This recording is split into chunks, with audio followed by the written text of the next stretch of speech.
It's time. Time to get inspired and empowered. To realize it's never too late to create your next amazing story.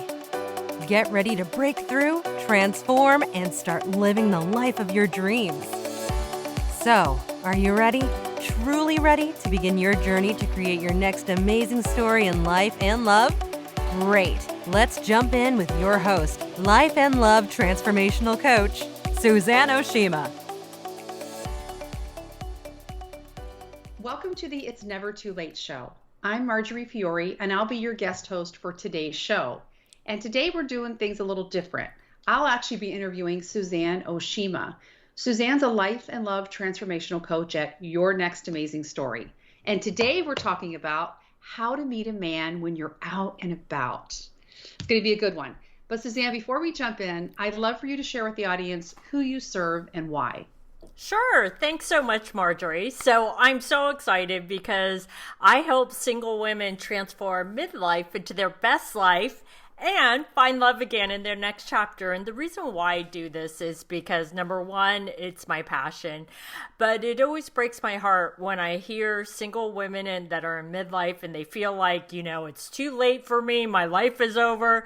I'm never going to find love again, when I know that's not true. I mean, I have plenty of success stories of women who have found love again in their next chapter. And so I want all women to realize that it's never too late, unless you want to give up, but I know they don't want to give up. So I'm here to help them find love again.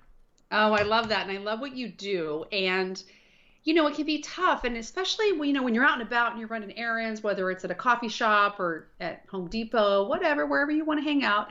Or even just socializing an event. And maybe you see somebody who catches your eye that you might be interested in kind of meeting. But then you only have a few minutes and then you start to overthink it. Oh, what do I come across as too forward? What do I say? I don't want to look stupid or like too eager. And then the guy leaves and you've lost your moment. You're like, oh my God, why didn't I just capitalize on that moment? So how can you meet somebody organically? Yeah, this is such a great question, Marjorie, because honestly, it's one of the number one questions I get asked all the time, because people will say to me, while I'm doing online dating, I still would prefer to meet someone organically, whether they're, like you said, running errands out and about, or maybe they're at a party and they see someone, but then they get all in their head and they're like, oh, I don't know what to say. And then there's so much pressure, and then, like you said, he walks out the door and it's like, oh, great. And so this is what I would say is the first part of this process, before I even go how to meet him, is to let go of your limiting beliefs. And everybody has them. And I'm going to share the most common ones when it comes to meeting someone organically.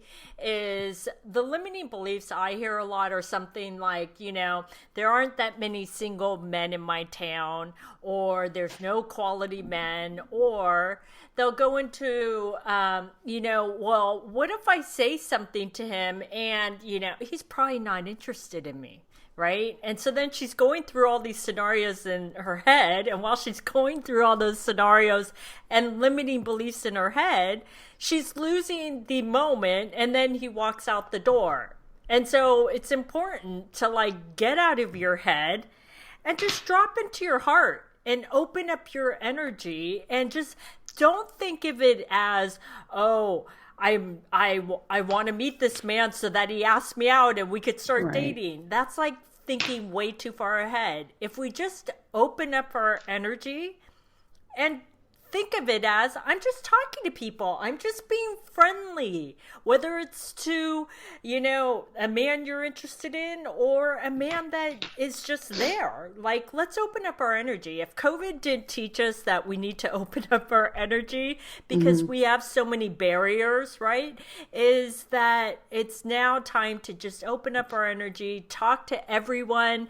And that way you just take the pressure off of, oh, this one man, I need to meet him. I need to talk to him. If you do this every day, right, you don't have performance anxiety then. It's not like it's my That's a good way to put it. Yes. I make it. I try to have small talk. I try to try to say something funny or just engage people no matter what I'm doing, or because you never know what they're going through. And especially like you said, what a great point excuse me, with COVID, we all want connection. I mean, maybe you need to be the person to take the first step, but if you make it a point every day that I'm going to speak to somebody, wherever I am, wherever I go, it could be another woman, it could be whoever, but just so that you build up your confidence skill. You don't have to say, I'm not really good at small talk, or I'll say something stupid. It's like, just engage with another human being. And then it'll become a part of like your natural persona of who you are. Even if you think you're an introvert, you just kind of need to build up that muscle and that skill. So it's not all or nothing. And it's not like this big performance thing that you have to,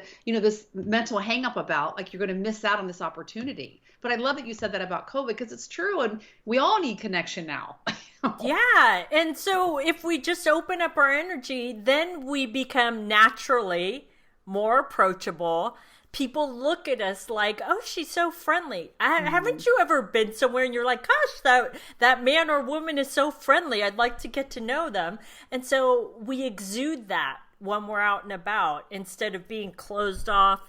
And if you live in a cold climate, you have your coats on, and then everybody's like, that's another barrier. Yeah. And so it's important, again, to really think about, is my energy open? Am I making eye contact and smiling?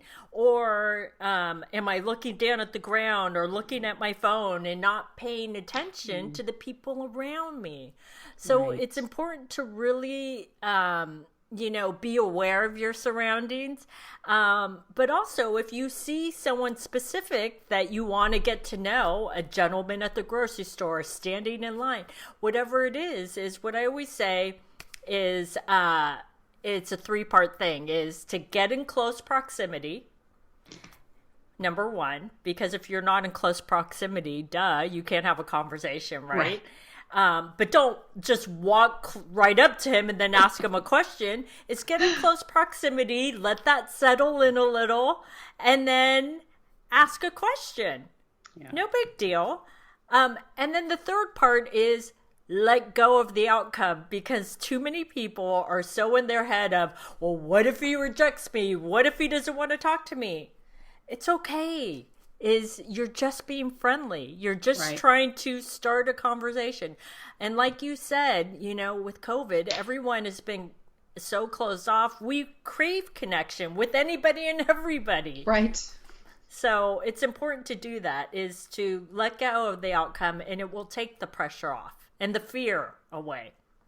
Yeah. And I think that, like you said, it's almost like, you'd rather risk it a little bit and even make a fool of yourself than to go home and go, gosh, I should have said something to that person, or that was my chance, or I can't sit here and say I want to meet somebody and then I don't kind of just take advantage of those opportunities and just kind of, then you're happy that at least you tried and you get better at it. Oh, next time I could have said this. And maybe you say something stupid and that's the icebreaker. You both start laughing about it. I mean, who knows? But if you just kind of, again, don't make it like it's a performance and put pressure on yourself. Just be who you are and make it a little more natural and organic. And then it should be easy and fun. Yeah, exactly. And you should never get to that point where if you find that most of the time you're kicking yourself because, oh, I should have said something, that was a missed opportunity, then that's a problem. That means you're not taking life by the horns and saying, what, I'm just going to do it. And my way of thinking is, what, in life, I don't want to have regrets. I always want to say, at least I tried. And it worked out, or if it didn't work out, at least I tried. That's okay. That's okay. And I'll tell you another secret that you made me just think of, like, don't ever hold yourself back because you don't have something cute on, or, oh my God, I didn't do my makeup or my hair, because he doesn't know how good this could get. Like if he's interested in you like that, you're like, oh dude, there's another level. Yeah, and the fact of the matter is, like, most men have told me they don't like women that wear a lot of makeup. They like when you look a little bit more natural, right? And so take the risk. It's no big deal. It's be proud of yourself that you stepped outside of your comfort zone, because you never know what could actually happen, right? Right. Yeah, why are these things so hard? Like this was an amazing chat, and it's a reminder. We all know these things, but I don't care how old you get. We all feel like a ninth grader or a 10th grader when we want to think about dating or making the first move or what you're going to say at a party. You know, I still stress and dread some social events, and then I always have fun. Like you can make the own rules, but one rule, you have to make sure that you get out of your comfort zone and you're going to go there. And, you know, if your intention is to meet people and like you said, put the focus on them, ask a question. So it's not all about you. And then, I don't know. I mean, I think this was such a great episode because we need to have these reminders that it should be easy and it should be fun. Exactly. It's not that difficult. Get out of your head and drop into your heart. Yeah. And I know to take this discussion even further, you have a free online masterclass that covers a lot more than what we talked about today. And it's the Secrets to Meet a Quality Man. Can you tell us a little bit about it and how people can get registered for it? Sure. So the Secrets to Meet a Quality Man, it's my free masterclass. And so in this free masterclass, I'm going to tell you the number one way to meet a quality man. I'm going to tell you the reasons why it may not be working for you with online dating. And ladies, if you think it's because online dating doesn't work, that's not why. I'm going to tell you it does work, but there may be something you're doing on your profile that is making it not work for you.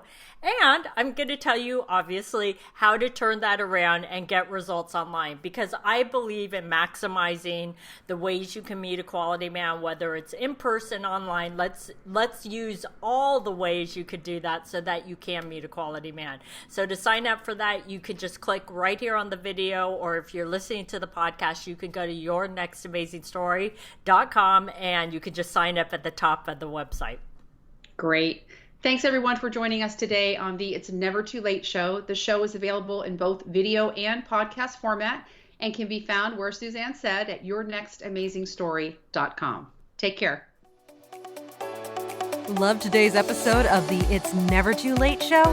Then head on over to yournextamazingstory.com to continue the conversation, get access to show notes, and get more amazing content.